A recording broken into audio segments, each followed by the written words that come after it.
नमस्कार, स्वागत आहे तुमचं आपल्या मम्मीज कोल्हापुरी किचनमध्ये।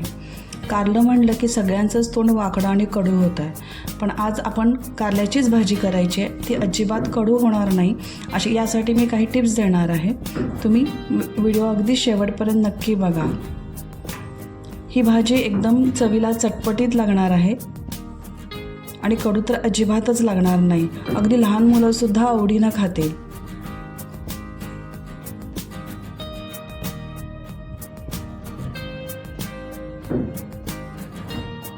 त्यासाठी आपल्याला पाव किलो कारली लागतील। तुम्ही कारल्याची साली काढू शकताय, पण मी इथे कारल्याची साल काढणार नाही आहे। स्वच्छ धुवून घ्यायची आहेत। टोक काढून टाकायचं आहे आणि अशा पातळ चकत्या करायच्या आहेत।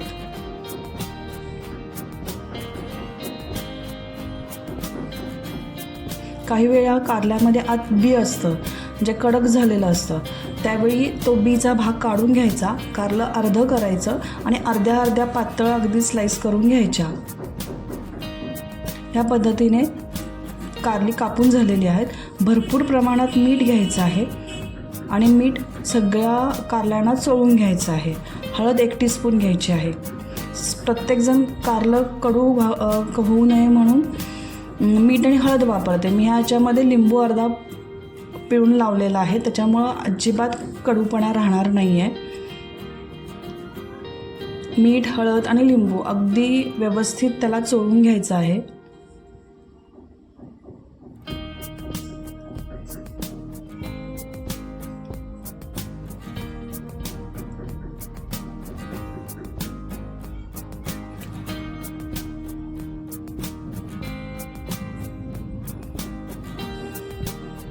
या पद्धतीनं चोळून झालेला एक अर्धा तास आपल्याला असंच बाहेर ठेवायचं आहे।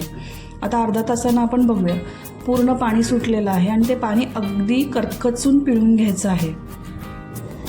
जितकं तुम्ही पाणी काढून टाकाल तितकं कडवटपणा कमी होईल।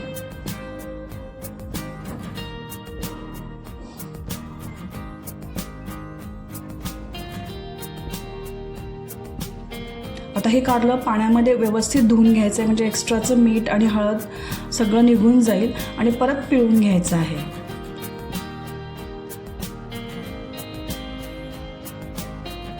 तर त्याच्यामध्ये असलेलं पाणी आपण पिळून काढून टाकूया। या पद्धतीनं पूर्ण आपण पाणी पिळून घेतलेलं आहे। आता कढईमध्ये तेल गरम करत ठेवा। तेल 3 चमचे टाका। फोडणीसाठी आपल्याला 1 टीस्पून जिरे आणि 1 टीस्पून बडीशेप टाकायचे। बडीशेपमुळे कारल्याला एकदम वेगळी आणि अशी छान चव येते। गॅस मोठाच ठेवायचा आहे आणि आपल्याला त्यात कारली टाकायची आहेत। मोठ्या गॅसवर पाणी त्याचं अटूस तोपर्यंत आपल्याला कारली भाजायची आहेत।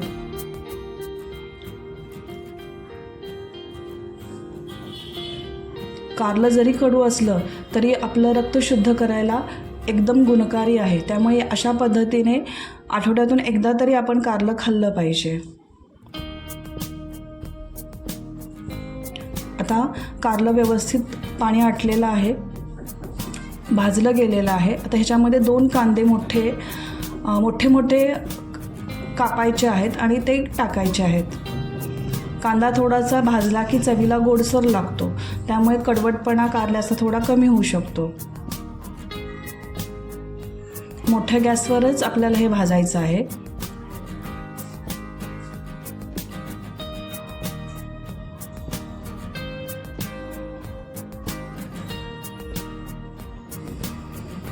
हे बघा, कांदा थोडासा मऊसर झालेला आहे, थोडा लालसर झालेला आहे। आता गॅस बारीक करायचा आहे। हळद अर्धा टीस्पून टाका। मसाले टाकताना गॅस मंद करायचा। तिखट 1 टीस्पून टाका। कडू आणि तिखट हे कॉम्बिनेशन चांगलं नाही वाटत, म्हणून इथे तिखट थोडंसं कमी टाकायचं आहे।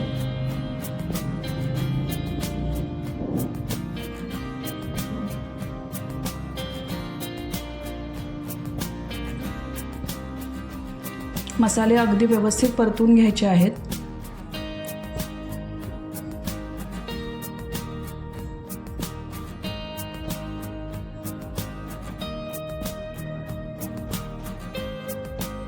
तर चवीनुसार मीठ घाला. आपण भरपूर लावलेलं मीठ पाण्याखाली धुतलं गेलेलं आहे, त्यामुळे मीठ अगदी चवीनुसार टाका.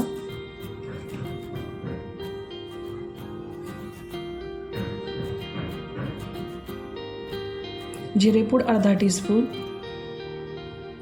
आणि धनेपूड 1 टीस्पून. प्रत्येक मसाला वेगळा वेगळा टाकायचा आहे आणि मंद गॅसवर वेगळा वेगळा भाजायचा आहे, म्हणजे तो पूर्ण स्लाइसना, कारल्याच्या सगळ्या स्लाइसना लागेल.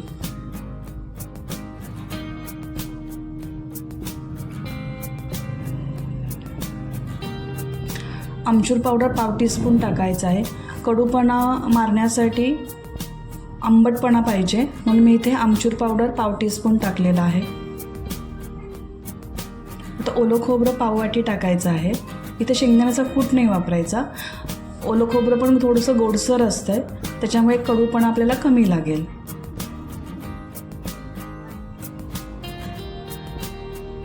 हे पण मंद गॅसवर थोडंसं भाजून घ्यायचं आहे.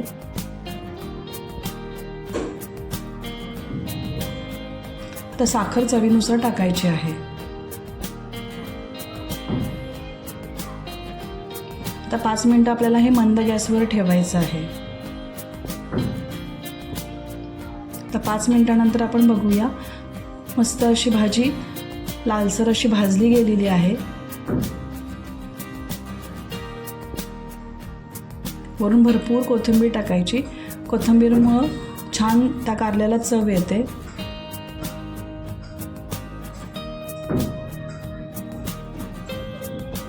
अशा पद्धतीनं आपली मस्त खमंग चटपटीत अशी आंबट गोड कारल्याची भाजी तयार आहे. आपण सर्व करूया.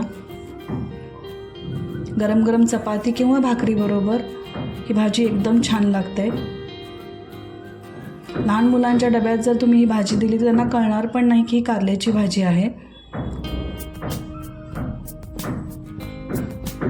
जर तुम्हाला ही रेसिपी आवडली असेल तर लाईक करा, शेअर करा, कमेंट करा आणि माझ्या चॅनलला सबस्क्राईब करायला विसरू नका. परत भेटूया आपण अशाच नवीन हेल्दी चटपटीत रेसिपींसाठी. तोपर्यंत मस्त खा आणि मस्त राहा.